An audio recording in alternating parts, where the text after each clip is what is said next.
میں ایک یتیم بچہ، اس کے والدین کا سایہ نہیں تھا، کوئی سہارا نہیں تھا۔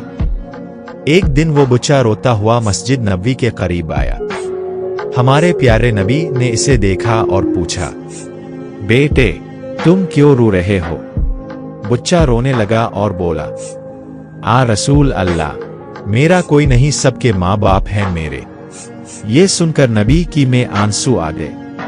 آپ نے اس بچے کو اپنے قریب باٹے الف اور فرمایا، کیا آپ یہ پسند کرتے ہیں کہ محمد آپ کی طرح اور حسن باپ کی طرح ہوں؟ بچے کا خوشی خوشی خوشی۔ انہوں نے کہا، ہاں مجھے یہ قبول ہے۔ اس دن سے وہ اپنی بچہ کبھی یتیم نہ رہا۔ نبی صلی اللہ علیہ وسلم نے اسے محبت سے گود لیا۔ سبا، ہمارے نبی رحمت للعالمین۔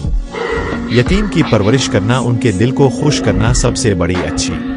قرآن میں اللہ کا فرمان ہے، یتیم پر سختی نہ کرو اور مانگنے والے کو مت جھڑکو۔ سورۃ الضحیٰ۔